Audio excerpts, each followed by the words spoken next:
జర్నలిస్టులు అందరూ కూడా ఆ వీడియోలో కనిపిస్తుంది ఏంటంటే ఒక నకిలీ పోలీసు, అంటే అతను పోలీసు దుస్తుల్లో వచ్చి కొడతా ఉంటే అతని గడ్డం కనపడిందంట. అది ఇది పెట్టుకున్నాడు, మాస్క్ పెట్టుకొని కొడతా ఉంటే అది గమనించారు వీళ్ళు. మామూలుగా అక్కడ మన ఢిల్లీ పోలీసులు ఏంటైతే, సిక్ పోలీసులు అయితే వాళ్ళకేమో గడ్డం ఉంటుంది, గడ్డంతో పాటు ఖచ్చితంగా పగిడీ కూడా ఉండాలి కదా, ఆ పగిడీ లేదు.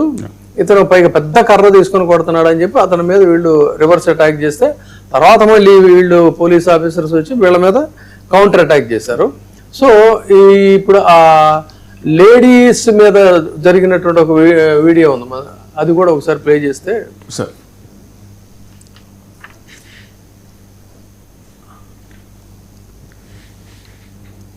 ఆ అమ్మాయిని పట్టుకొని చెంపదెబ్బ కొట్టాడు. అక్కడ నిలబడి మామూలుగా ముందుకు వస్తున్నటువంటి యువత మీద పోలీసు. తర్వాత వీడియో నెంబర్ 15 ఉంటుంది ఒకటి, వీడియో నెంబర్ 15 అదే మీరు అన్నారు కదా సార్, ఒక అమ్మాయిని పృష్ఠ భాగంలో దారుణంగా వీడియో లాఠీ పెట్టి అదిగో. ఇంకోటి జాతీయ జెండాతో మొహం తుడుచుకుంటూ పోలీసు.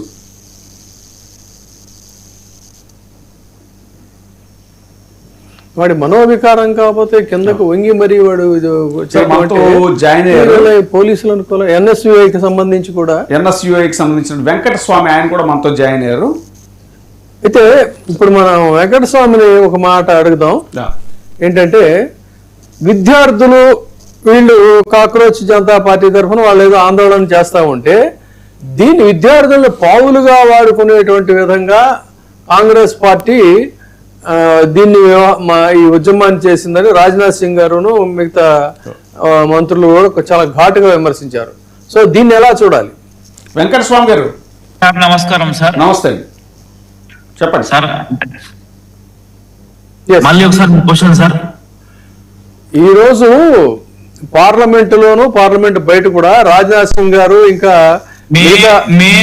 మే 14వ తారీఖు ఏదైతే నీట్ పేపర్ పరీక్ష లీక్ అయిందన్న న్యూస్ వచ్చిన తర్వాత నుంచి ఈ రోజు వరకు కూడా దేశవ్యాప్తంగా కాంగ్రెస్ పార్టీ విద్యార్థి సంఘంగా ఎన్ఎస్ఐ 100కు పైగా ఆందోళనలు, అంటే వివిధ రాష్ట్రాలలో సార్, ఎన్ఎస్ఐ కావచ్చు, యూత్ కాంగ్రెస్ కావచ్చు, వివిధ రాష్ట్రాలలో సీఎం ఇంటి ముట్టడిలు కావచ్చు, రాజ్భవన్ లోక్ భవన్ ముట్టడిలు కావచ్చు, లేకపోతే ధర్నాలే కావచ్చు, రాస్తారోకేలే కావచ్చు, అన్ని విధాలుగా మేము పోరాడుతూ ముందుకు వచ్చినాం సార్.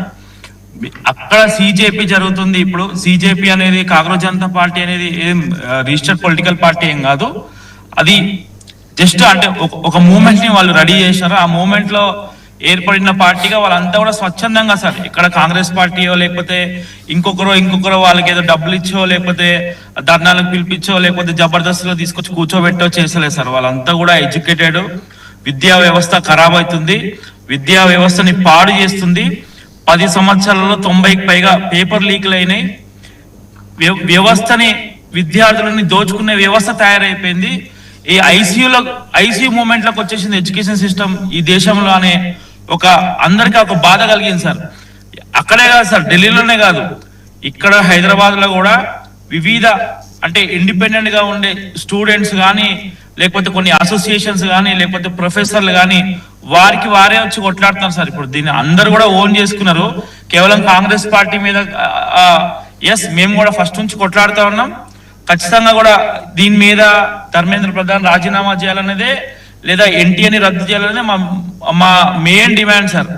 వాటి మీద మేము పోతా ఉన్నాం. కానీ ఈ రోజు వచ్చిన తర్వాత మా మీద వారు ఏ విధంగా చెప్తారో వాళ్ళ గోధి మీడియా ఏ విధంగా అయినా అది తిప్పి మాకు అగేన్స్ట్ గా చూపిస్తారు సార్. ఓకే, ఇప్పుడు లాల్ బహదూర్ శాస్త్రి గారు ప్రధానిగా ఉన్నప్పుడు మీ అందరికీ కూడా చదువుకునే ఉంటారు. రైలు ప్రమాదం జరిగితే రైలు ప్రమాదానికి అప్పుడు ఆయన రైల్వే మంత్రి, ప్రధాని అవడానికి ముందు ఆయన రైల్వే శాఖ మంత్రి, దానికి నైతిక బాధ్యత వహిస్తే ఆయన రాజీనామా చేశారు. అంత నైతికంగా వ్యవహరించారు కాబట్టి ఇన్ని దశాబ్దాలైనా మనం కూడా చెప్పుకుంటున్నాం, మన తర్వాత వాళ్ళు కూడా చెప్పుకుంటారు. సో దీనికి ఇందాక మన మిత్రుడు ఎస్ఎఫ్ఐ సందీప్ వలరాజు చెప్పినట్టుగా తను ఒకప్పుడు విద్యార్థి నాయకుడే, తను కూడా ఇలాంటి వాటి కోసం సందీప్ తను చేసినటువంటి వ్యక్తి. అలాంటి వ్యక్తి ఈ రోజున మరి రాజీనామాగా డిమాండ్ చేసి స్వచ్ఛందంగా రాజీనామా చేయలేదు. ఒక రకంగా చెప్పాలంటే ప్రధానికి కూడా తలవంపులే, మొండి పట్టుదల.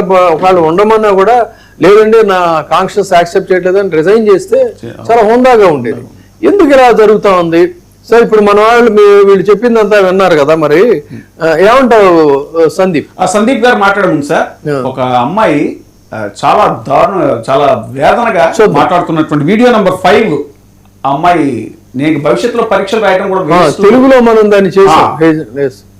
పోలీస్ వాళ్ళని చూస్తున్నాను, యూపీఎస్సీకి ప్రిపరేషన్ చేస్తున్నాను, ఇప్పుడు చెయ్యాలనిపించడం లేదు. పోలీస్ అలాంటిదే ఉంటుంది. పోలీస్ మనవి కాదు, మన సమస్యలు వినడానికి ఉండదు. నాకు తెలియదు, నేను ఇంకా పూర్తిగా వాళ్లతో లేను కూడా. నాకు ఇక్కడే ఊపిరాడడం లేదు. నేను యాదృచ్ఛికంగా సివిల్ సర్వీసెస్ కు ప్రిపరేషన్ చేసి అక్కడికి వెళ్ళిపోయినా నేను వీళ్ళ మధ్య ఎలా ఉంటాను? ఎలా అంటే నాకు అర్థం కావడం లేదు. ఏ నైతికతను అమ్మేసుకుని కూర్చున్నారనేది నాకు తెలియదు. అంటే ఈ పోలీస్ మన కోసం ఉంటుంది. అంటే ఆ యువతి మనోవేదన్ని మనం తెలుగులో ట్రాన్స్లేట్ చేసాం. తను చెప్పేది ఏంటంటే పోలీసు ఉద్యోగానికి యూపీఎస్సీ పరీక్షలు రాసి పోలీస్ అధికారి, ఐపీఎస్ అధికారి అవ్వాలనుకున్నా నేను.